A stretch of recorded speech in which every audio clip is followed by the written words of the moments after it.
Which comedy special are we exposing today?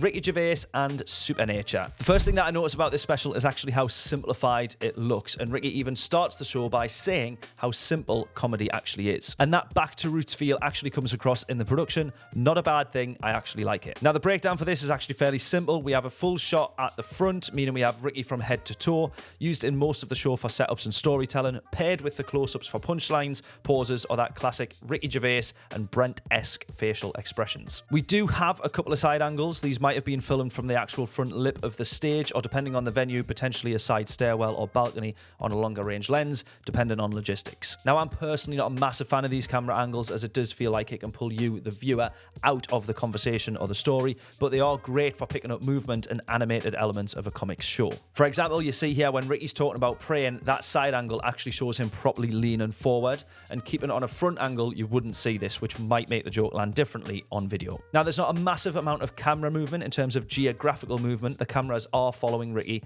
with a pan and tilt as he's kind of like moving around and gesticulating, but we can see that they've not opted for that bigger production with lots of moving rigs and camera cranes panning over the top of audiences that we've come accustomed to on Netflix specials. Now, I would actually love to know if this was a creative direction from either the production company or Ricky himself, or if there was actually just some limiting factors preventing it. Now, creative choice or not, this would have a totally different feel altogether if we did have them included and we had loads of cameras moving around the audience or kind of being on cranes over the top of them.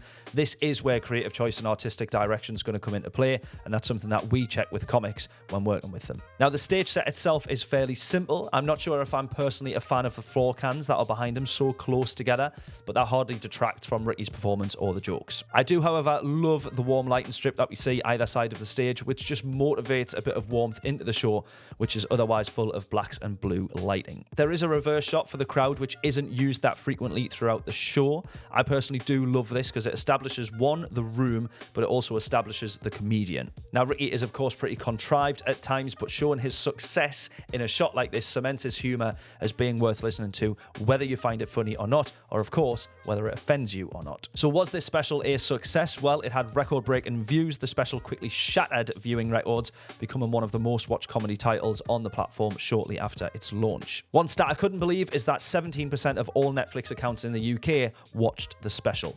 Not too shabby. Now, if you want help filming your stand-up special, this is what we do best, so comment or DM us for more information.